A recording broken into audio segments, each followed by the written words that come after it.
Cómo entró a redes sociales, cómo se creó un podcast, por ejemplo, junto con temas y empezar a conversar mucho de cómo es ese periodista, qué es el periodista de hoy en día y un poco el ejemplo que es Sara. Así que un poco por ahí los pongo en contexto, muchachos. Sara, te pongo a vos en contexto. Acá hay dos cursos, el curso de géneros de opinión y el curso de organización de los medios.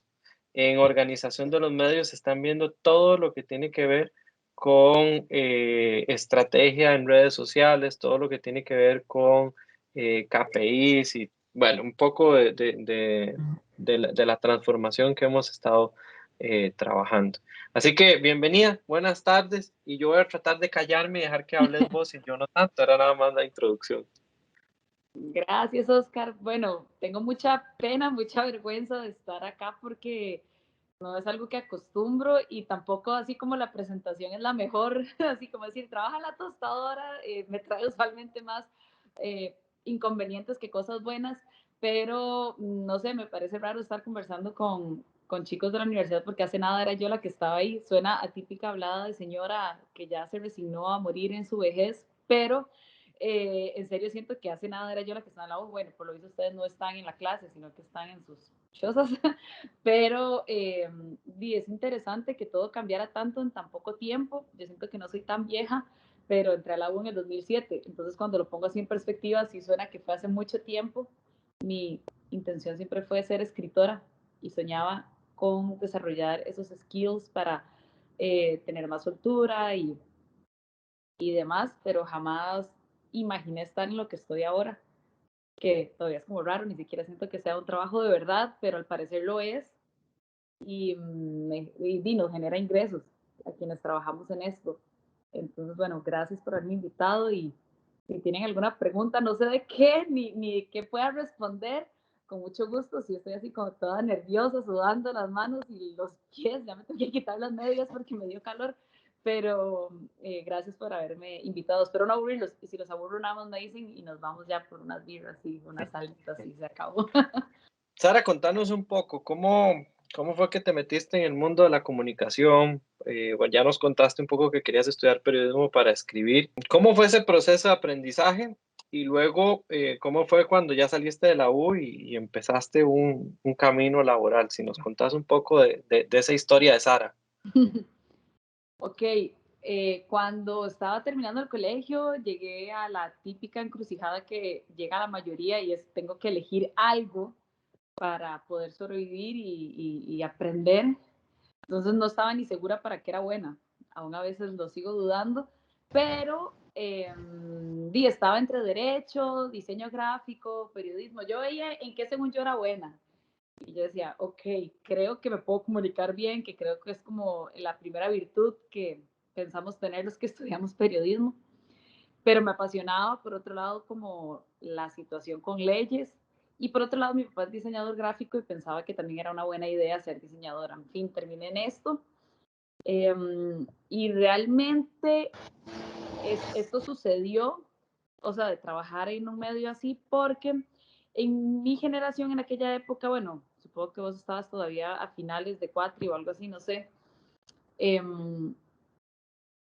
habían muchas personas ya trabajando en medios en esos momentos. La U como que estaba ganando mucha reputación buena para trabajar en medios y muchos de los que trabajaban en el 6 en el 7 en otros como Canal 2 o yo qué sé, estaban en la U tratando como de, o sea, como de hacerse más, o sea, profesionales pues porque muchos no tenían estudios y ahí conocí a varios de ellos, entonces me invitaron como a hacer pilotos en diferentes medios chiquititos, había uno que era Canal 2, que era así, literal, yo creo que lo veían 2 personas en todo el país, pero ahí me fogué porque no me daba miedo, yo decía, esto no lo ve nadie, entonces de aquí siento como que estaba jugando, y entonces eso fue como en el 2008, o sea, un año después de que había entrado a la U, entonces lo veía nada más como parte de un juego, y así fui incursionando en otras cosas que a mí se me hacían fácil. Entonces no fue que aposté a todo desde el principio, ni a todo hasta el final, sino que empecé a agarrar oportunidades que parecían insignificantes, que tal vez lo eran, pero me enseñaron a desarrollar estas habilidades que me iban a servir más adelante en otras cosas un poco más, yo qué sé, más serias. Y nada, y luego ya cuando, bueno, la U se me hizo Sara, ¿cuándo? larguísimo. Ah, No, no, perdón. No, no, no, es no que te hice ahí interrumpo. una pausa, pero como Sigue. nadie habló, seguí. Y, y la U se me hizo muy larga porque obviamente ya luego empecé a trabajar y ya quería la plata para ir a echarme las birras y quería vivir como lo bueno de ir a comprarme mis cosas. Entonces ya no llevaba bloques completos, sino que llevaba 2 o 3 materias. Y claro, se me hizo larguísima. Digo, yo estaba llevando el último curso de licenciatura como en el 2013, 2014, la verdad ya no me acuerdo. Pero bueno, al final yo creo que eso no es importante, sacar la U rápido o lento, si disfrutas lo que haces, creo que no es tan importante. Eso es un pésimo consejo, no lo sigan si están llevando los bloques completos, por supuesto. Pero en mi caso fue así, no sentía prisa en ese instante. Claro, ahora me hubiera gustado graduarme, o sea, haber terminado todo antes, pero bueno, esa fue mi historia de vida.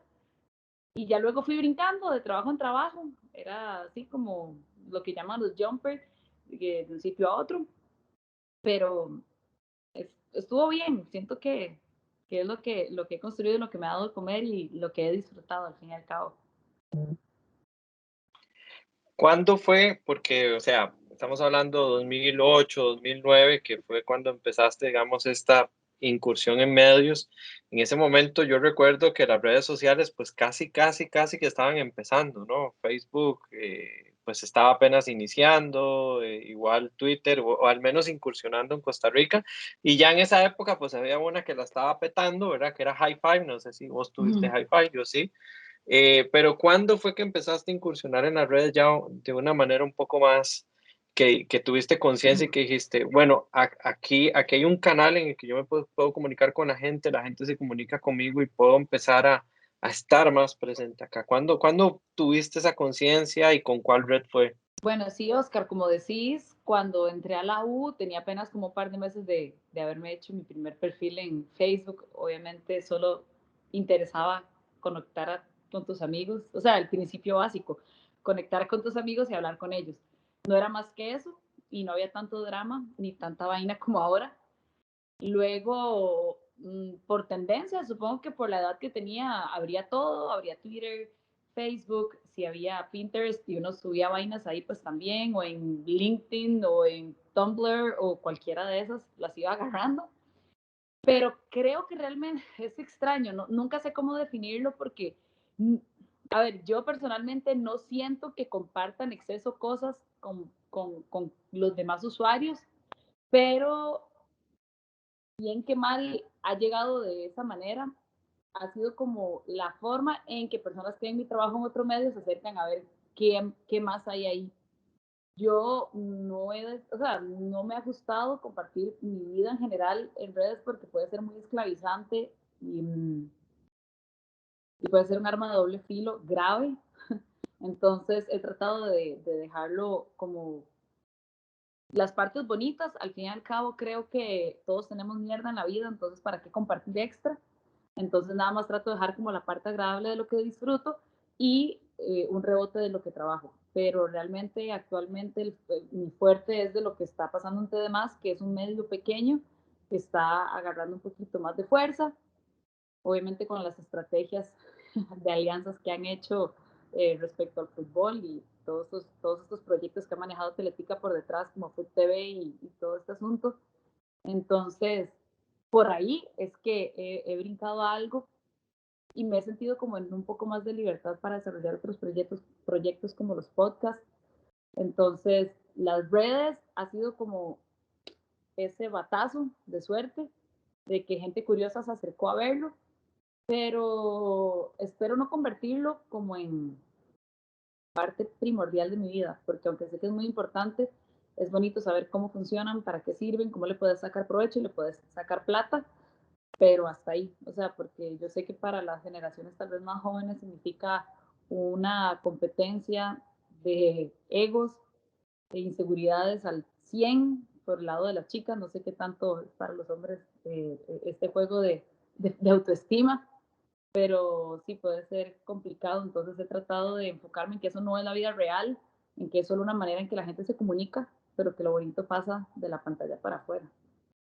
¿Y cómo hiciste, por ejemplo, cuando un día empezaste a ver que te empezaban a seguir más gente, y más gente, y más gente, y más gente? Y al principio es divertido porque obvio, y sobre todo para las chicas es como, uy, me están viendo y, ay, me siento bonita, y entonces tal vez como que al principio sentís una falsa, como una falsa energía así como de autoestima y amor propio.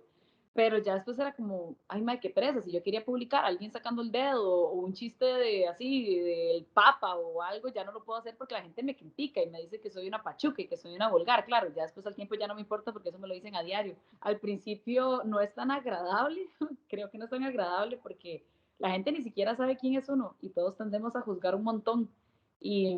Y ya no me sentía tan libre de publicar las cosas que yo quería. Ahora lo estoy retomando, pero llega un punto en el que vas a decir, mejor ya no publico nada para que no me estén criticando. Y me parece que es muy triste porque todos nuestras redes deberíamos manejarlas como nuestra vida, como nos dé la gana. Pero bueno, nos dicen que somos responsables porque hay gente que copia nuestro ejemplo. Yo siempre digo, es que yo no soy el ejemplo de nadie. El ejemplo de las personas deben ser los padres y los familiares que están con los niños en la casa. Yo no tengo que enseñarle nada a nadie, por eso no tengo hijos. Pero bueno, es la justificación de muchas personas para evadir sus responsabilidades y por eso le hemos dado tanta fuerza a las redes, porque preferimos que eso nos eduque a hacer el trabajo sucio nosotros. Pero es complicado, es complicadillo por eso, porque hay gente muy juzgona y señalando, entonces es, es así, es interesante, es un juego siempre. ¿Y cómo se le pueden sacar provecho sanamente a trabajo, a producciones que, por ejemplo, vos haces, veo que le sacas mucho provecho con el podcast, que sé que es una producción que haces con demás, pero si le das fuerza, se anuncia que hay nuevo episodio, o sea, ¿cómo le sacas Sí, provecho a eso, a esa parte laboral? Que creo que al final es lo que nos importa como comunicadores, ¿no? ¿Cómo puedo hacer que el contenido que yo genero, que puede ser de medio tradicional, puede ser de medio alternativo, puede ser de podcast, puede ser de canal de YouTube, puede ser lo que sea, pero que estoy generando un contenido que quiero que sea atrayente, que tenga algún tipo de importancia o que sume algo a la gente, ya sea informativo o de otro contexto?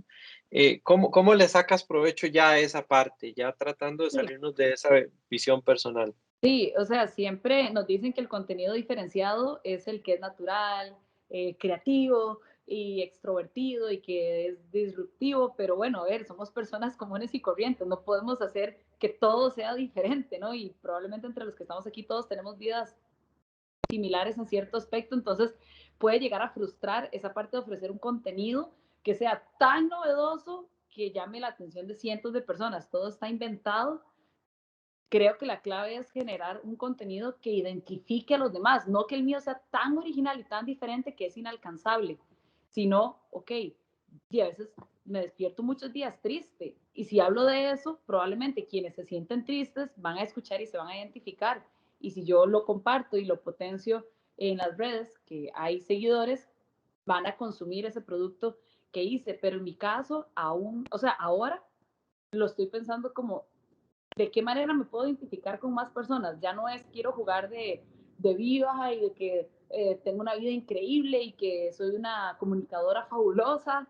Ya eso, no, creo que al principio todos somos muy aspiracionales y como demasiado existencialistas y queremos alcanzar cosas que los demás no y llegar al fondo de todas las cosas, pero al final cada uno vamos a tener tantas respuestas. Entonces, sí ha sido muy buena la plataforma que demás nos da porque tenemos el programa en las mañanas y tenemos, por ejemplo, el podcast, que es una parte más personal y un poco más profesional, por así decirlo, porque puedo redactar los guiones, elegir los temas, desarrollarlos, guiarlos por donde yo quiera y darles el enfoque que me haga sentir más cómoda. Y sí, por supuesto que el alcance que tienen las reproducciones de un podcast, claro que son por las redes de TDMás principalmente, que es el músculo fuerte, y bueno, y por otro lado, por las mías, yo dije, bueno, si hay gente aquí que quiere ver lo que hago, pues yo les doy lo que yo hago. Entonces lo traté de ver de esa manera, ya no tanto como una frustración de, ay, no puedo alcanzar y hacer cosas diferentes y ser la más elocuente o la más bonita o la más estratégica, entonces dije, no, y voy a hacer lo que yo quiero y lo comparto, y el que lo consuma bien y no. Creo que cuando te quitas la presión de la cabeza, empezás a disfrutar las cosas. Nos dicen o nos enseñan que tenemos que hacer todo perfecto y muy bien logrado, y no es un mal consejo, pero creo que me gusta más cuando más bien se disfruta y vas encontrando nichos nuevos que puedes agarrar donde tal vez no hay tanta gente. Qué curioso eso que nos estás diciendo, porque, bueno, yo soy un férreo seguidor de creadores de contenido, principalmente en España, digamos. A mí me encanta, soy un seguidor de Auronplay, no sé si lo conoces, y de No, Ibai Llanos. Y son gente que hace una transmisión en Twitch y tienen 100,000 personas viéndolos en el wow. mismo momento, ¿no?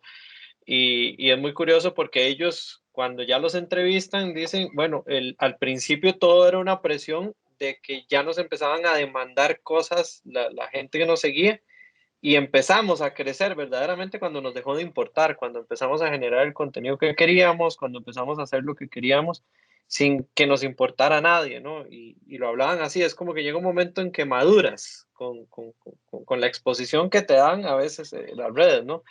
Y hay gente que ves que es un poco más libre, ¿no? ¿Cómo fue este proceso tuyo en que dijiste eso, no? Ya, yo quiero ser más libre aquí, quiero ser yo, no quiero ser lo que exigen de mí en redes. Es vacilón porque voy a decir algo que va a sonar muy contradictorio con el discurso que he dado, pero al menos lo que sucede en las mañanas, antes de más, bueno, en streaming y en repetición a las noches, es un personaje que mis tres compañeros y yo asumimos dar, pero en la realidad no somos exactamente lo que mostramos. O sea, sí decidimos tener un rol cada uno y disfrazar nuestra realidad con esa realidad, o sea, como con esa realidad ficticia que a muchos les gusta más. Eh, pero decidimos que no nos iba a importar mostrar ese rol. Yo había trabajado siempre en algunos como medios muy tradicionales, por ejemplo, bueno, pasé por donde asustan siempre, después de hacer esas prácticas en Canal 2, luego estuve en Central de Radios y en Repretel trabajando un tiempo, luego hice una práctica de producción en Bembe Latino, fatal, nunca vayan, bueno, no, si les pagan vayan, pero luego, ¿qué hice? Ah, bueno, luego entré a Central de Radio, no, a Cadena Radial costarricense, ahí trabajé mucho tiempo porque fue un ambiente muy bonito, yo nunca quise trabajar en radio, nunca, nunca, nunca, y siempre me decían, es que tu voz es muy bonita, y yo odiaba mi voz, porque yo quería tener una voz como toda femenina y muy más como suave, en fin, y terminé trabajando haciendo notas periodísticas y ya empezaban las redes sociales, entonces yo hacía notitas para redes y me pagaban por eso, y yo decía, esto es una bendición, y luego hacía cabina también, y bueno, terminé trabajando en 94.7 un tiempo, brinqué a una agencia de publicidad porque quería entrar un poco más a mercadeo y aprender, o, di como otras tareas, o sea, conocer otro mundo distinto al de los medios de comunicación, me fue fatal, no me gustó. Yo no sé si vos has trabajado en una agencia de publicidad, pero me parece el medio más sanguinario de todos. O sea, bueno, a ver, obviamente la construcción y otros medios son durísimos, pero me refiero como a los de comunicación. Es muy, muy, muy duro. Y realmente no era que no me gustara porque no diera la talla, pero sentía que vivía para trabajar. O sea, ya había dejado de disfrutar mi trabajo y era una completa cárcel. Y finalmente, bueno, pude trabajar en La Nación un par de años y fui muy feliz, me gustó mucho, un lugar muy estructurado, pero tenía a cargo ahí la parte de mercadeo y era muy bonita de las emisoras. Entonces, en todos estos medios siempre fui muy estructurada, o sea, como que la vida real era muy desastrosa, pero en el trabajo me portaba muy bien y la imagen que daba era de como 100% impecable, donde escribía todo lo que iba a decir para no equivocarme. Dios guarde decir una mala palabra, eso no existía. Entonces, siempre era como muy recta y eso no es malo, es muy bueno porque me enseñó cierta disciplina. Y bueno, cuando Nación vende las emisoras, que esto ya probablemente tal vez algunos lo sepan, cuando vende las emisoras a multimedios, decide no continuar con el proyecto porque no tenía ganas de trabajar en multimedios, o sea, no hay más que eso, digo, toda la verdad. Y en eso ya bríncate además con el proyecto de traerse a varios de los locutores que estaban o sea, en La Nación yo tenía dos puestos, que era el de mercadeo, la dirección de mercadeo y la locución en los 40. Entonces deciden agarrar talento de los 40 para llevárselo a TDMás. Algunos de ellos no querían porque decían que no les iban a pagar tan bien, que en Multimedia les habían prometido 1 millón de colones por 1 hora al aire y cosas que obviamente eran irreales y dicho sea de paso no sucedieron. Entonces, pues tal vez nosotros nos agarramos a un barquito que estaba un poco más estable y nos fuimos para TDMás.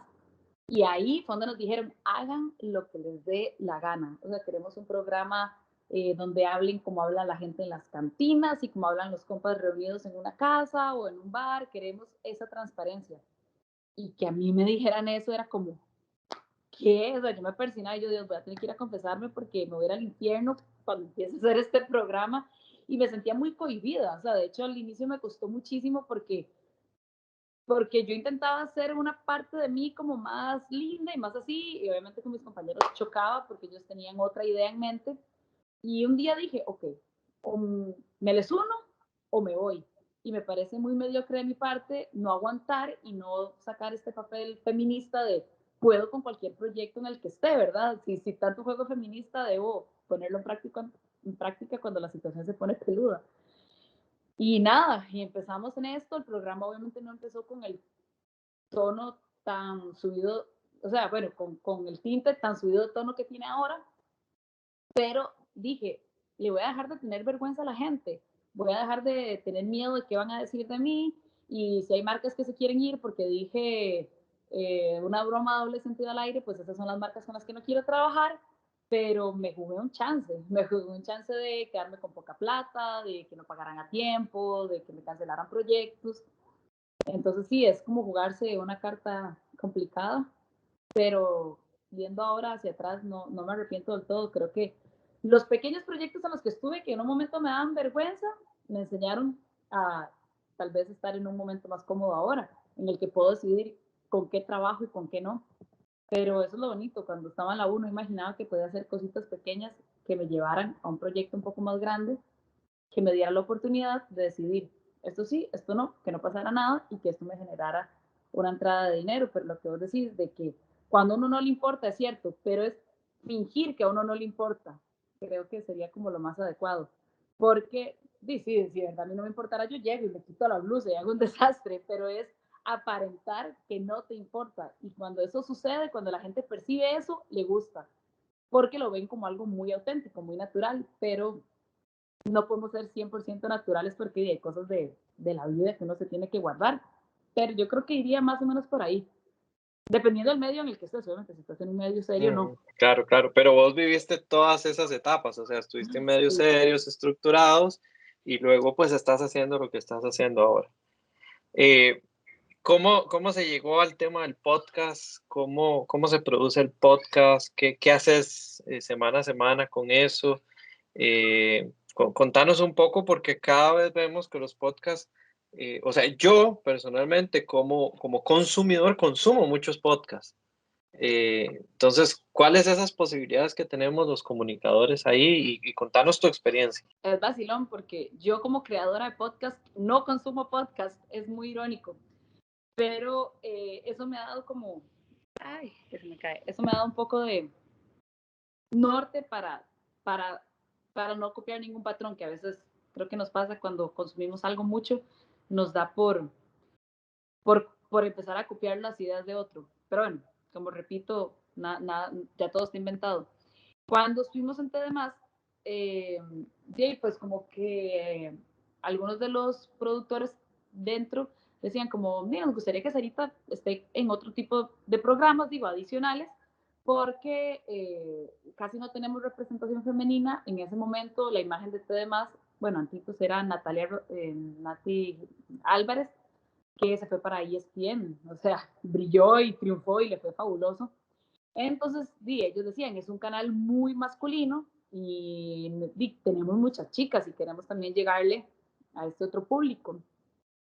Y en un momento, esto fue hace rato ya, en el 2019, dicen que hagamos como un programa para mujeres, la típica hablada, ¿verdad? Hagamos un programa para mujeres. Entonces, bueno, pues nos unen, nos presentan a Shirley y a mí, que es mi compañera de los podcasts, Y entonces íbamos a hacer como un piloto de un programa para TD+, pero la verdad es que al principio no había ni tiempo, mucho menos presupuesto, no había espacio en ningún set para poder montar algo. Entonces dijimos, bueno, probemos los podcasts. Realmente ya hay bastantes en el país, pero ninguno tiene la fuerza, un medio detrás impulsándolo. Hagámoslo con TD+, y veamos qué sucede.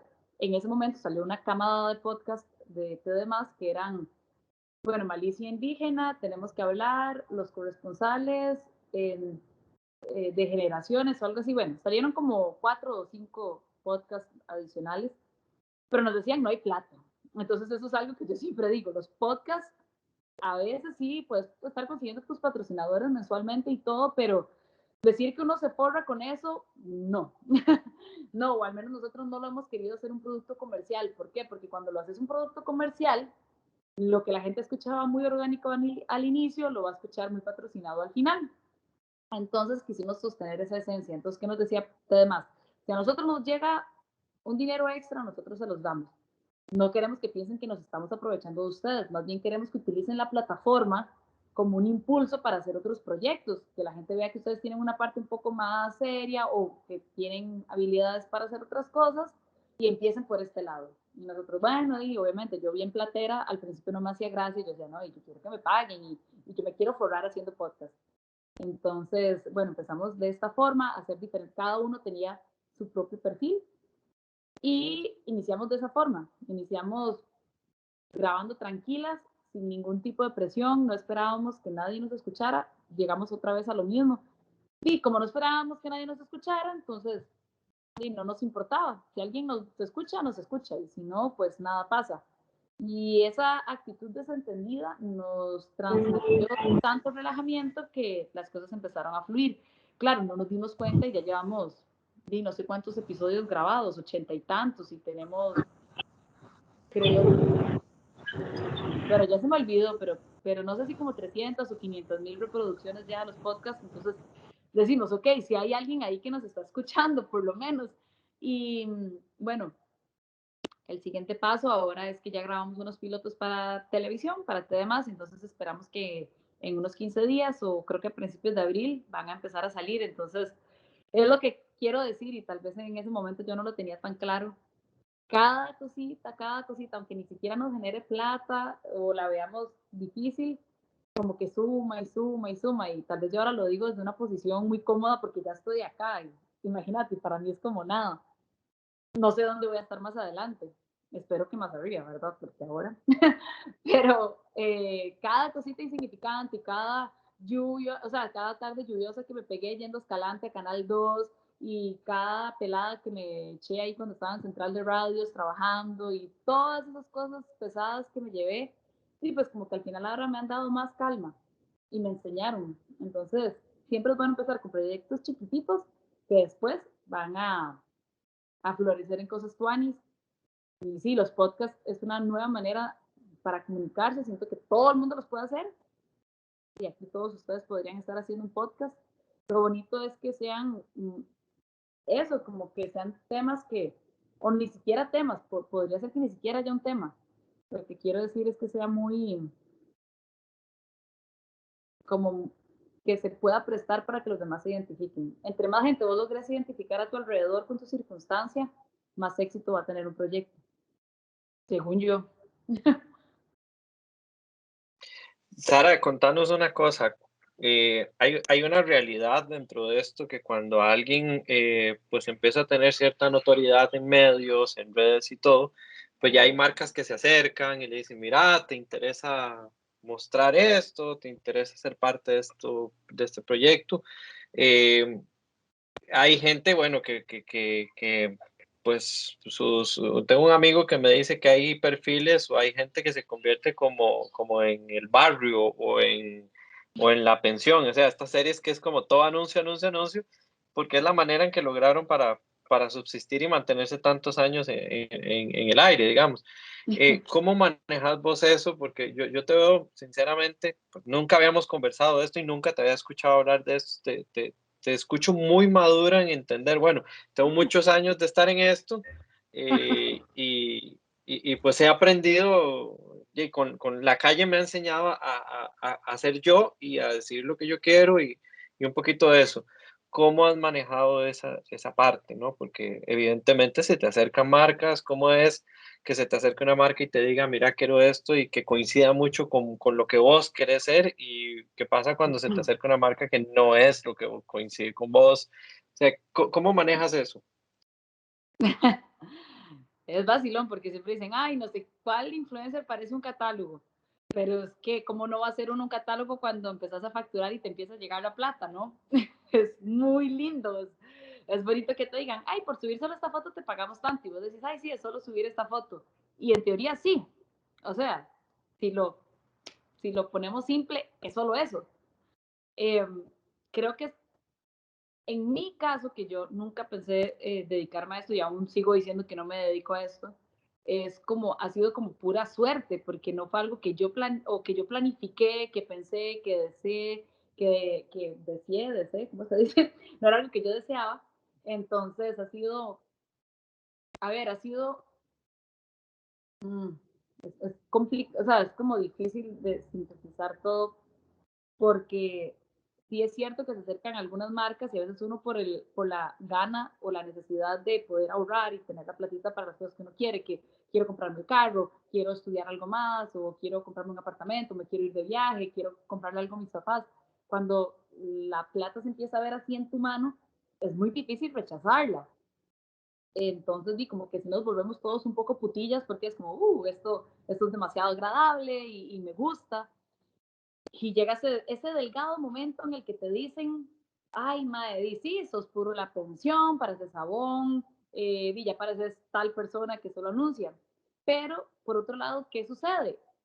Que es una manera de publicidad. La gente lo consume. Sí, es mi perfil, pero si somos sensatos, las redes no es la vida real. Entonces, yo ahí puedo poner lo que yo quiera. Y si vos lo vas a ver porque llegas a ver qué hago yo, eso le va a generar una vista al patrocinador que se puede convertir en potencial dinero y salen todos ganando. Bueno, a veces menos el espectador porque se aburre, pero igual lo consume. Entonces, ¿sabes? Es como las redes dicen que nos pueden dañar mucho la vida y que nos pueden maltratar y nos pueden hacer inseguros, pero es tan fácil como dar un follow. Nadie te obliga a seguir a alguien que te incomoda y que no te gusta el contenido que da y que detestas que solo hable de las marcas que lo patrocinan. Bueno, entonces quítalo, pero es un placer, o sea, es un placer culposo que al final para nosotros se convierte en ganancia. Eh, cuando fue ayer justamente conversaba con alguien de que como que exploté porque a mí no me, o sea, lo hago, pero realmente no me gusta como, ay, aquí está la foto de este jabón con el que lavé toda la ropa mugrosa después de hacer ejercicio. Según yo trato de hacerlo un poco más, de meterle más cariño y de que de verdad para la marca que me está contactando represente ganancia porque es una responsabilidad. Creo que uno no es nadie para creerse merecedor del dinero que una marca está depositando en vos, tenés que devolverle algo y devolverle algo no es una foto que diga, hola, sorteo, aquí está este carro que te voy a regalar porque eso es muy básico. ¿Qué estás haciendo? Entonces, realmente solo te estás volviendo un repetidor de otra marca. Entonces, si vos lo incluís en tu vida, el producto, y realmente lo usas y crees en él, sos digno de merecer ese pago. Entonces, yo trato de darle ahí una vueltilla y según yo vacilona y de por lo menos meterle un poco de cariño. Entonces, ayer, como yo siempre estoy pensando en qué hacer, a veces se me juntan y me contactaron de Ecuador para una campaña contra la fiebre amarilla, entonces yo no entendía nada porque al principio pensé que era local. Yo, pero ¿cómo? Si aquí no hay fiebre amarilla, entonces como que me tenían muy confundida porque ni siquiera me daban bien la información. Al final me dicen que tengo que ir a los centros de vacunación y yo, ¿qué carajos? Me están hablando en otro idioma, yo no sé dónde hay un centro de vacunación en Costa Rica de fiebre amarilla porque pensé que se referían a lugares específicos. Ah, no, aquí están. Y me dicen, Sucre, Bomba, Fischel. Y yo, estos no son centros de vacunación, son farmacias. En fin, lo que quiero decir con esta historia es que en un momento dije, yo la verdad es que no quiero estar haciendo esto. O sea, ya no voy a ser tan vendida de aparecer ahora en Instagram como, si vas a viajar, ponete tu vacuna contra la fiebre amarilla, porque es muy importante que lo hagas y te recomiendo que vayas a esos 3 lugares. ¿Sabes? Como que llega un punto en el que uno, si quiere ser responsable con su propia imagen, porque es tu marca personal, tenés que decir, no, basta. O sea, ya no más.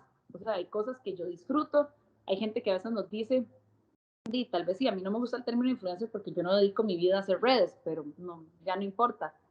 pero que es como, ay, ustedes solo viven de canje, porque un día publiqué una foto de una emprendedora con un desayuno y entonces yo dije, claro, amigo, como yo con este desayuno pude alimentarme un día entero, pude pagar el apartamento, pude pagar el carro, pude pagar recibos, pude pagar todo, claro, vivimos de canje. Y no se dan cuenta que al menos muchos de nosotros lo hacemos como una manera de devolverle a la gente cosas buenas. Así lo hago yo, porque yo que gano con decir, gracias a estas emprendedoras que hacen estas diademas, aquí están para que las contacten. Yo no gano nada, pero ellas vendieron mucho. La muchacha de estos desayunos, por esa publicación, vendió como 86 o no sé cuántos desayunos y cada uno costaba como 25,000 colones. Entonces, al final, ¿quién ganó? Ella. Yo no gané nada, bueno, la cobra de misericordia. Pero a veces dicen, como, ay, es que ustedes todo lo quieren gratis y van de canje a todo lado. Sí te dan canjes, más no puedes vivir de eso, necesitas cash, como todas las personas. Y ahí es donde entra el otro juego de qué marcas acepto, cuáles sí, cuáles no. Hay gente que creo que no le importa mucho. Creo que aquí muchos seguimos a personas tal vez como Mau Hoffman, que es amigo mío, o algunos conocidos, y él nada más aparece de vez en cuando, esta Heineken deliciosa, me encantó en esta tarde de sol. Y aparece a los 15 días, este carro es maravilloso. Digo, y cada quien maneja eso como guste, y si la gente lo ve, pues genial. Pero yo que todavía disfruto de usar Instagram o algunas redes, trato de hacerlo un poco más auténtico, porque de verdad que no somos solo vallas publicitarias, somos personas y como dije al principio, les debemos respeto a las marcas que se fijan en uno, ya sea por cifras o por lo que uno haga, pero creo que no es tan simple como agarrar una foto y subirla. Creo que debería ser un poco más responsable, pero bueno, es muy difícil hablar de ética y moral en esta. A ver, yo de todo lo que dices quiero como agregar algo también que era parte, no sé si a vos te pasó, que era parte de la formación que recibimos nuestra época, nuestra generación de periodistas, que como que todo eso se veía malo, ¿no? O que era muy malo hacer todo eso. Yo creo que ahora estamos en una época donde más bien creo que es muy provechoso que pase esto, un intercambio en un aula, en este caso es un aula virtual, de una universidad donde alguien nos cuente, bueno, a mí no me enseñaron esto, no me formaron, pero el mercado me llevó a eso, o mi O camino mis laboral me, decisiones, sí, mis sí, decisiones me llevaron a eso. tus decisiones te fueron llevando a eso y nadie te enseñó esto, pero ni siquiera había alguien que se pudiera sentar en un aula y te contara, bueno, mi experiencia fue esta, nadie me enseñó, pero fue esta, y que he aprendido después de tantos años, esto, ¿no? Sí. Que creo que eso es lo enriquecedor que están teniendo hoy los chicos aquí, ¿no? Que están pudiendo escucharte. Y entonces es no juzgar eso, ¿no? O sea, que se acerquen marcas es chuzo porque te están diciendo, sos alguien que está haciendo cosas bien y a mi marca tu imagen me conviene, ¿no? Un poco por ahí, o sea, es que no me gusta que la gente se sienta juzgada por eso, es una realidad y qué chuzo que eso pase, pero creo que también has pasado muchas cosas que tu experiencia les permite crecer un poco a los chicos en esa temática y por eso estás aquí, ¿no? Por eso te queríamos invitar. Bueno, Este, Sara, está bien. agradecerte muchísimo el tiempo, de verdad, y la disposición de estar acá con nosotros, y el buen rollo, porque tenés muy buen rollo con los chicos, Gracias. y no, de verdad, muy, muy agradecidos con vos y muy agradecidos con el tiempo que estás invirtiendo, y nada, pues aquí todo puro corazón y muchas gracias por eso. No, gracias a ustedes. De verdad que me hayan escuchado hablar papaya por una hora es como, wow. Yo sé que es obligado por la U, pero aún así, gracias por haberme más bien escuchado un viernes en la noche con lluviecita. Hay mil planes mejores, pero gracias por haber puesto atención y de verdad que significa demasiado. De verdad es como, ah, qué cosa más rara, pero no, es un placer.